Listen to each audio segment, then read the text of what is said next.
ഐതിഹ്യമാല അധ്യായം 59. തൃപ്പൂണിത്തറ ക്ഷേത്രത്തിലെ ഉത്സവങ്ങൾ. സന്താന ഗോപാലമൂർത്തിയായ തൃപ്പൂണിത്തറയപ്പന്റെ ക്ഷേത്രത്തിൽ ചിങ്ങം, വൃശ്ചികം, കുംഭം ഈ മാസങ്ങളിലായി ആണ്ടുതോറും 3 ഉത്സവങ്ങൾ വീതമാണ് നടത്തിവരുന്നത്. ഇവയിൽ പ്രസിദ്ധിയും പ്രാധാന്യവും കേവവുമെല്ലാം വൃശ്ചിക മാസത്തിലെ ഉത്സവത്തിനാണ്. തൃപ്പൂണിത്തറയപ്പന്റെ ഉത്സവം എന്നുള്ള പേരും ആ ഉത്സവത്തിന് മാത്രമേ ഉള്ളൂ. ആ ഉത്സവം മുമ്പിനാലെ ഉള്ളതാണ്. മറ്റുള്ള ഉത്സവങ്ങളൊന്നും മുമ്പിനാലെ ഉള്ളതല്ല. അവ ഇടക്കാലത്ത് ചില കാരണങ്ങളാൽ ഉണ്ടായിട്ടുള്ളവയാണ്. ചിങ്ങമാസത്തിലെ ഉത്സവത്തിന് മൂശാരിയുടെ ഉത്സവം എന്നാണ് പേര് പറയുന്നത്. ആ ഉത്സവത്തിന് അങ്ങനെ പേര് വരാനുള്ള കാരണം താഴെ പറയുന്നു. പണ്ടൊരിക്കൽ തൃപ്പൂണിത്തറയപ്പന്റെ ബിംബത്തിന് കേട് സംഭവിക്കുകയിൽ ബിംബം മാറി പ്രതിഷ്ഠിക്കേണ്ടതായി വന്നു. അതിലേക്കൊരു ബിംബം വാർക്കുന്നതിനായി ഒരു മൂശാരിയെ ഏൽപ്പിച്ചു. പഞ്ചലോഹങ്ങൾ, അതായത് സ്വർണം, വെള്ളി, ചെമ്പ്, പിച്ചിള, ഇരുമ്പ് ഇവ ചേർത്താണ് ബിംബം വാർക്കുവാൻ ഏർപ്പാട് ചെയ്തത്. മൂശാരി ലോഹങ്ങളെല്ലാം കൂട്ടിയുരുക്കി വാർത്തിട്ട് എല്ലാ ലോഹങ്ങളെയും ഒരേപോലെ ഉരുക്കി ചേർന്നില്ല. ഇത്രയും ചെയ്തിട്ട് ഉരുക്കി ചേരുന്നുമില്ല. 2-3 പ്രാവശ്യം ഉരുക്കി വാർത്തിട്ടും ശരിയായിയാൽ മൂശാരി വല്ലാതെ വിഷണനായി തീർന്നു. ഒടുക്കം അവൻ ഭക്തിപൂർവ്വം ഭഗവാനെ ദൃഢമായി സ്മരിച്ചു. കൂടുകൂടൻ്റെ തൃപ്പൂണിത്തറയപ്പ എന്ന് പറഞ്ഞുകൊണ്ട് വാർത്തപ്പോൾ എല്ലാം ശരിയായി കൂടിച്ചേരുകയും ആ ബിംബത്തിൻ്റെ ആ മൂശാരിയും കൂടിച്ചേർന്ന് പോവുകയും ചെയ്തു. അങ്ങനെ ഭഗവത് ഭക്തനായ ആ മൂശാരിക്ക് സായുജ്യം സിദ്ധിച്ചതിൻ്റെ സ്മാരകമായി ഒരു ഉത്സവം കൂടി തുടങ്ങി. അതിനാൽ ആ ഉത്സവത്തെ മൂശാരിയുടെ ഉത്സവം എന്നിപ്പോൾ പറഞ്ഞു പോരുന്നു.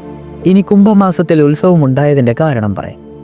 കുംഭമാസത്തിലെ ഉത്സവത്തിന് നങ്ങ അല്ലെങ്കിൽ കന്യാപെണ്ണിൻ്റെ ഉത്സവം എന്നാണ് പേര് പറഞ്ഞു വരുന്നത്. പണ്ടൊരിക്കൽ ഏകാദശി വടക്കേടത്ത് നമ്പൂരിയുടെ ഇല്ലത്ത് അന്തർജനം പ്രസവിച്ച് ഒരു പെൺകുട്ടി ഉണ്ടായി.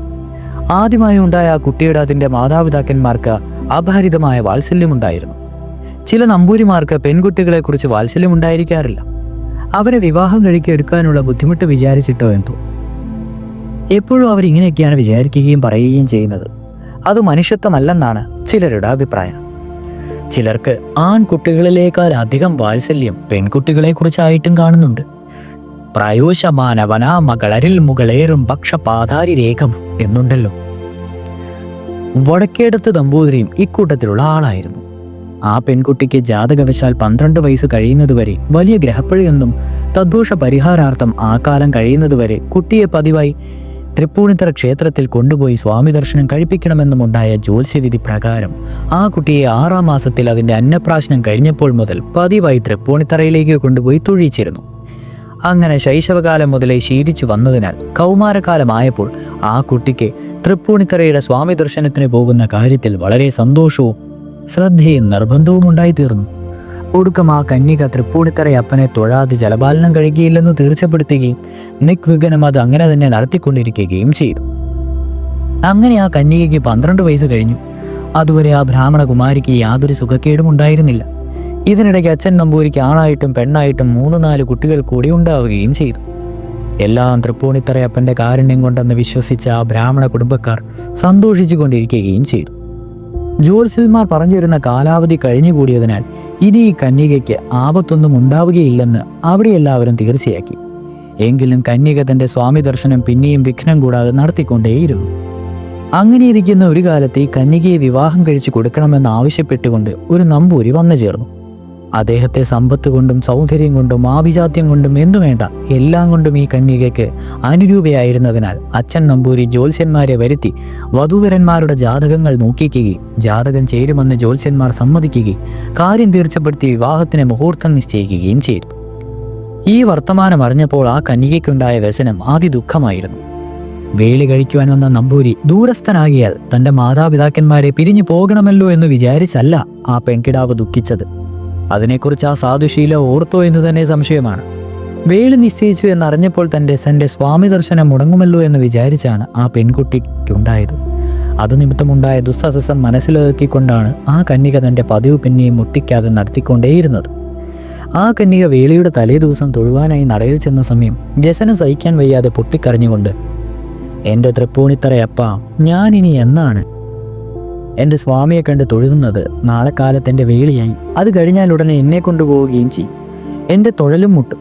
പിന്നെ ഞാൻ ജീവിച്ചിരിക്കുന്നത് എന്തിനാണ്? എൻ്റെ സ്വാമി ദർശനം മുടങ്ങിയിട്ട് ജീവിച്ചിരിക്കുന്നതിനേക്കാൾ നല്ലത് മരിക്കുക തന്നെയാണ്. എൻ്റെ ഭഗവാനെ, ഇതിനൊരു നിവൃത്തി ഉണ്ടാക്കി തരണേ എന്നിങ്ങനെ മനസ്സിൽ വിചാരിച്ചു ഭക്തിയോടുകൂടി തൊഴുതും കൊണ്ടിരുന്നു.